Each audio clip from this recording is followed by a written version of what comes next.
এবার পালা ভারতের প্রধানমন্ত্রী নরেন্দ্র মোদীর। নতুন প্রজন্ম আর গালভরা প্রতিশ্রুতিতে সীমাবদ্ধ থাকতে চাইছে না। ক্ষোভের বিস্ফোরণ ঘটছে দ্রুত গতিতে, যার ফল দেখল দক্ষিণ এশিয়ার ৩ দেশ শ্রীলঙ্কা, বাংলাদেশ এবং নেপাল। তাদের দুর্বার গণ আন্দোলনে সরকার পতন ঘটাচ্ছে জেনজিরা। সরকার পতনের মিছিলে টার্গেট হয়ে ওঠার ভয় ধরেছে ভারতের প্রধানমন্ত্রী নরেন্দ্র মোদীরও। ৩ প্রতিবেশী দেশে এমন আন্দোলন নিয়ে উদ্বিগ্ন বিজেপি সরকার।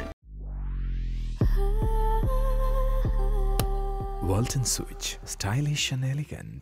হিন্দুত্ববাদী দলটির ভয় জেনজিদের আন্দোলনের জোয়ার উঠবে ভারতেও। চলমান পরিস্থিতিতে কেন্দ্রীয় স্বরাষ্ট্রমন্ত্রী অমিত শাহের এক নির্দেশনার কথা বলছে ভারতীয় গণমাধ্যম ইন্ডিয়ান এক্সপ্রেস।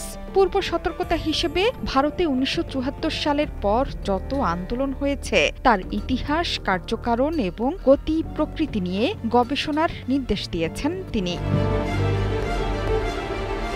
ভবিষ্যতে স্বার্থান্বেষী গোষ্ঠীর ব্যাপক আন্দোলন ঠেকানোর পদক্ষেপ হিসেবে কেন্দ্রীয় স্বরাষ্ট্রমন্ত্রী অমিত শাহ ভারতের পুলিশ গবেষণা ও উন্নয়ন ব্যুরোকে একটি স্ট্যান্ডার্ড অপারেটিং প্রসিডিউর বা এসওপি তৈরি করতে দিয়েছেন নির্দেশনা। অর্থাৎ ১৯৭৪ সালের পর যেসব আন্দোলন হয়েছে সেগুলো নিয়ে গভীরভাবে অধ্যয়ন করতে বলা হয়েছে এতে। এর মাধ্যমে আন্দোলনের কারণ, আর্থিক দিকসমূহ, চূড়ান্ত ফলাফল এবং পর্দার অন্তরালের ক্রীড়নকদের বিষয়ে বিশ্লেষণ করবে কর্তৃপক্ষ।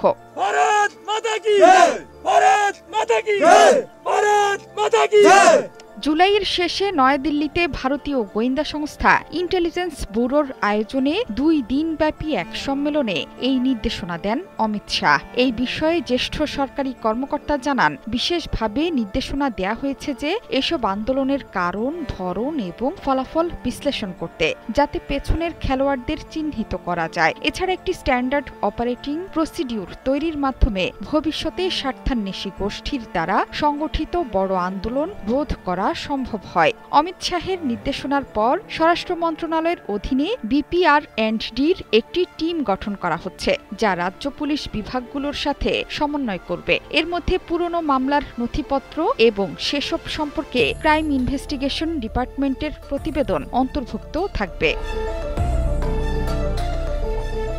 এছাড়া বিভিন্ন ধর্মীয় সমাবেশ নিয়ে একটি গবেষণা পরিচালনার নির্দেশ দিয়েছেন অমিত শাহ, যাতে পদদলিত হয়ে মৃত্যু ঘটানোর মতো পরিকল্পনার বিষয়গুলো বোঝা যায়। এর ভিত্তিতে সমাবেশ পর্যবেক্ষণ ও নিয়ন্ত্রণের এসওপি তৈরি করা হবে। পাশাপাশি খালিস্তানি উগ্রবাদ পর্যবেক্ষণে গোয়েন্দা সংস্থাগুলোকে এমন একটি টিম গঠন করতে বলা হয়েছে যারা পাঞ্জাব সংক্রান্ত বিষয়গুলোর পটভূমি ভালোভাবে জানেন, যাতে করে বিভিন্ন সমস্যার সমাধানে তৈরি করা যায় ভিন্ন কৌশল।